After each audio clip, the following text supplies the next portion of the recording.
Good morning, good evening, good afternoon. Welcome to Blue Falcon TCG. And this is another meta recap. We had a pretty awesome PQ weekend, a regional qualifier, a sector qualifier in Philly.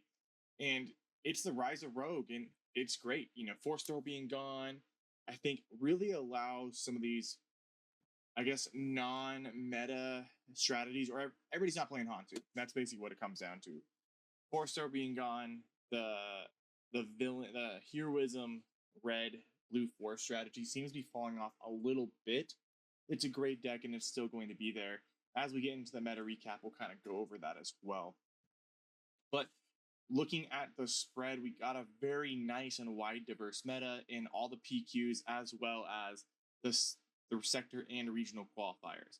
So we got data for all that, minus the sector. There's still issues with nothing's being posted yet. But hey, I'm not going to bore you all with the intro. We're just going to jump in and go over the overall meta spread and then break it down with top performers, winners, and then go to the regional quals and some sick deck lists of the weekend. All right.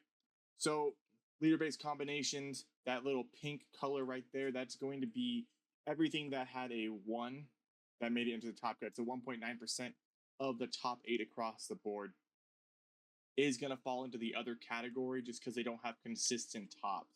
Like, Han Solo jumped to light speed from Tarkintown, and then double yellow Han Solo JTL. The double blue Obi, another key strategy that poked out to me. Kylo Ren, Tarkintown, so double red Kylo, the really fast, aggressive, in your face. It might be a better rush deck right now than Sabine, even though we are seeing Sabine hit 2 in the top 8 across all of the PQ finishes. It still feels a fall in the meta. Looking at the overall number 1 contender that makes it top 8, it's going to be your Cad Banes and your Spark Rebellion Han Solo. These are the decks to beat in this format. So keep that in mind in what you decide to play for PQ or what your sideboard is going to encompass, right? If they're playing the Weenie Hut Junior Cad Bane, Bombing Run seems to be one of the best sides out there, just because at pre-flip Cad Bane, their board is already wide and oppressive. Unless they Bazzini to death, and we just didn't shuffle good enough, or we need to cut better. Han Solo Green, it's a good deck. Deck is good. We're going to be moving over into our top performers. Moving into the overall top performers across the planetary qualifiers. Like you said, Cad Bane owning a majority of the market, essentially. 6 or 23% of the Cad Banes, which is great, is a very big difference from having an over 50% representation of Hantu Blues, or 45% of the meta being Sabines, as we saw in set 1, along with the other 45% being Boba 1. So key takeaway for this format is this is probably the healthiest meta we've had in a very long time. Is it because Force Throw is banned? Maybe. Or it might be that a lot of players are just playing different things, because Hantu Blue, as good as it is, a lot of counters out there. Without Force Throw, it doesn't have a huge power fall off. Loses a lot of answers to the space stuff, etc. But it is still really good. Now, for consistency reasons, if you want something that's going to give you the best bang for your buck, Cad Bane is probably the most affordable and the most overall oppressive. It's not a cheap, expensive deck. Not cheap, but Tarkintown never being able to dodge the ping anymore with all the one drop units, I think it's kind of insane, kind of sauce. Gar Saxon coming up as one of the rogue strategies, Gar Yellow.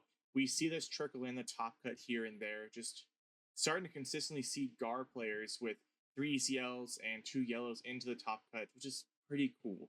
Gars are really annoying, fast, can switch to mid-range and control, just because that blue-green villainy shell, or just the blue villainy shell stuff in general. Palp Yellow, it's Palp Yellow, and I think this is going to be the number 1 performer in terms of it breaking into the top cut and into the winner side. Because when we look at the winners here in a second, you're going to see that Palp Yellow does translate really well from top 8 to winner. And overall, this is your solid translation from meta to top 8. And it's just really good to look at for future events. All right, this is the actual breakdown of every winner from the PQs over this weekend. And it's pretty solid. You know, like I was saying, Emperor Palpatine translating really well from under 1% representation across the PQs to 2 in the top 8, those 2 translating right into a win. Pretty phenomenal. So if you're looking at something that's good mid-range aggro that utilizes a lot of the annoying yellow villainy cards and you hate the blue control stuff, Palpatine might be a really solid option with you. Green, yellow, it's a killer combo. We saw that with Boba in set 1. Just picture this instead of a mid-range deck to more of a late game and early game obnoxious. It's like the annoying younger sibling right here, but really good at the game. Han Solos, both Sparker Rebellions, green, and Data Vault. So they're basically playing the same thing. It's just one has 60, one has 50. Doing really well to make it into the top cut. Cad Bane, with the amount of representation it has, overall only 1 winner. It does show that there is a little bit of a power difference into these later game strategy. It does struggle, especially if you're playing that low to the ground Cad Bane. If you don't kill early, you're gonna have a really difficult time in those mid range to late game matchups. And that's what you're seeing here in the top in all the winners across the board. It's your standard mid range to late game, have a lot of utilization of big bombs. Where you're gonna see Cad Bane fall off is Cad Bane, the unit itself, is their biggest bomb they typically play. Maybe a crate in the side. But other than that, you're not seeing a lot of massive spot removal, clearing the board presence, other than its own abilities to keep it there. Director Krennic being, I think, the #1 rogue deck across the board right now, making its way to the winner side. Only 1 person playing it. Krennic ECL, Spark Rebellion, pretty good. It's just blue-green villainy shell. You can play Kira, does the same thing. The only difference is you got the restore factor from Krennic itself, and then giving grit across the board. Pretty cool strat. Before we jump into the regional qualifier, we're actually going to go ahead and cover some of the really cool deck lists we saw over the weekend. We're going to start it off with Kylo Tarkintown. I think this is such a phenomenal and overlooked deck. If you want something cheap, extremely budget, very fast, it's going to upset your friends you played at the table. It's going to be a great local pick, especially if you got a lot of control out there. You're going to swing really wide, really quick. It's easily dodging Power of the Dark Side with how many 1 drops there are and how many 2 drops. It flows very well. And expending your hand doesn't feel bad, especially when you flip Kylo right on 4 and he's a 5/4. It's oppressive, it's gross, it's aggressive, oppressive and aggressive. You're going to notice here you're not playing Fallen Lightsaber. You're opting to play Arms to the Teeth and Battle Cry or Battle Fury. I think that's just more of an economic play for this deck. 3 cost, it's great. It becomes a 3/3 and does damage to all ground units your opponent controls. Pretty sick, but I think Battle Fury on attack, discard a card. It is a 3/3 for the same cost, and you're going to discard a card, so you're going to continually feed the Kylo Ren ability of having less cards in hand. And there's some synergy with, the Kylo TIE Silencer, opening up, flipping Kylo, going Battle Fury, swing, discard the TIE Silencer, play TIE Silencer. It's awesome. All right, something that I've already showcased quite a bit, and I am getting infinitely more excited for as we continue to see reveals for the next set, Secrets of Power, is Piett Red, is specifically just because of the droid farming that it does. It just plays so well. So it's so great. Being able to play the Invisible Hand on 5, it's good. It curves really well. You can pull an HK, which is a 2/4, just solid 2-cost unit to play on the 5 resource turn. And when the deck gets away, it really gets away from you, and it's a pain in the butt to catch up to it. The thing that I have an issue, but clearly I haven't topped this deck, so take what I have to say with a grain of salt, is the Invasion Capital ship. I like playing that as a 2 of. I felt 3 was always too much, because when you're playing into an experienced player, they're going to kill your Piett fast as possible. They really don't want that on the board, because it just becomes a free value engine. Playing a Devastator for 6, the bigger Devastator for 8, it just gets out of hand so fast. But another budget fun deck. Most expensive card here is going to be your Devastators. Your 8 cost being the most expensive, and the 10 cost up there, depending on the variant you want to purchase. But all in all, super fun deck strategy. Real quick shout out to the Merciless contest. I actually finally tested this tech in my own Piett, and it was amazing. It actually overperformed. I wasn't expecting it to be as good as it was. The main reason why I liked it so much over like Force Choke or something is I can sack my own Super Laser tech and force them to sack things. So it's really cool. Really, it lets me ramp into space, which is when you're playing into the Boba or, you know, the Luke, which is gaining popularity, or just in general your pilot themed deck, they're really not touching the ground too much. So the ability to trade up with Super Laser has diminished quite a bit. But having Super Laser with Merciless Contest, it just feels really good and it's great.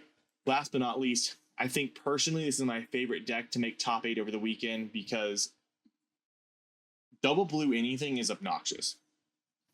Double blue heroism is also obnoxious because it has so much more restore factors in like your double blue Iden, other than like its innate ability to just heal when a unit is removed. But Obi-Wan being a flip on 6, a 4/7, kind of a beefier unit, harder to deal with. A lot of Jedi, a lot of Force units, playing Jedi lightsaber, constructed lightsabers. Owen Lars being able to dig, Queel being able to, every time Queel attacks is a free card at hand, so it is just nothing but value. Perilous Position, Entrenched, your Fells, Rivals Fall, Vigilances, everything in here is dealing with the space or the ground arena if needed. Interesting piece was actually playing the Rey, but you know, playing the double blue units with Rey is kind of annoying. Just give it a shield, give Dune a shield, give Hondo be stealing everybody's girl, taking their own upgrades. If you want to play a deck and it's gonna piss everybody off, slap together some double blue heroism. I recommend Obi-Wan or Rey. Those are probably the best two for on the hero side, and just go to town and just make game 1 35 minutes long. Dune gets out of hand and it's insane.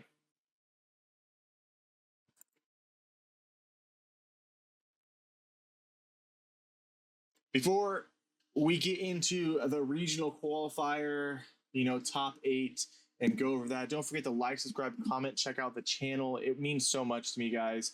And then there'll be a TCG Player link in the description below if you want to pick up any of these cards of these top 8 lists that you're seeing. Because check out the store. We're aiming to have a giveaway at 1,000 subs. I'm not quite sure what it's going to be yet, but I'm hoping it's going to be something nice. And everything that goes in the store goes right back into the channel and into the store, getting more cards and that kind of stuff. So without further ado, we're just going to have bad edits. I don't care. This is the top 8 for the regional this last weekend. And when I'm saying the rise of the Rogue, this really makes it kind of feel like the rise of the Rogue, right?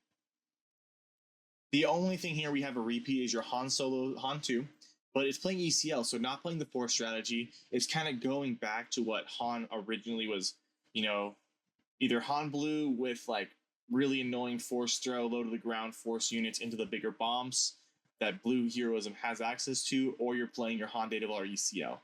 Han ECL plays more like a mid-range aggro deck than it plays like your Han Blue or your Han Green Force or Han Data Vault. It packs a punch really quick. Mother Talzin Red Force, you know, that's expected. Talzin is, I swear Force Throw didn't hurt Talzin at all. It's just the flavor of not wanting to play it, because one drop, discard a card from your opponent's hand, or send your own son to just pop any leader on board. It's oppressive, and I understand the ban. We're not going down that road again. But they showed a very diverse meta, a very diverse playing field, which is really cool. It makes it, I'm going to go back to a statement I made earlier, is that this just really seems like one of the best formats that Star Wars has had since the birth of its game. Very fair, open format. Pretty much anything has the ability to win or top, as long as there is some synergy in the main deck. To be honest, like the leader ability doesn't make or break a deck for the most part. I mean, like we can look back at Double Blue Iden. The heal 1 isn't the most like, oh my gosh, this is the best thing ever. But it's what the power comes from that deck is actually in the main itself. Probably another one of the cool decks we're seeing here is going to be your Grand Admiral Thrawn Data Vaults, because Data Vault the world, that's what we do now. We got 2 of those making top 8, and that's just, it's great. We're finally getting some Thrawn love. The Cab Vance it's insane. Making it happen twice. If only we can do Super Laser Technician twice. Oh, it'd be the most bonkers thing ever. Too bad you can't just make a free card, just throw it in resource, right? But that is that. Great recap this weekend. Looking forward to the next weekend's competitive play and then the overall recap at the end of the month. It is going to be amazing, and I'm excited for the next set. Comment below what your favorite deck is to play this format, and maybe we'll cover it on the channel. But I hope you all have a great weekend. Stay safe. Good luck in your games. And remember, we're not bad at the game. We just got to shuffle better.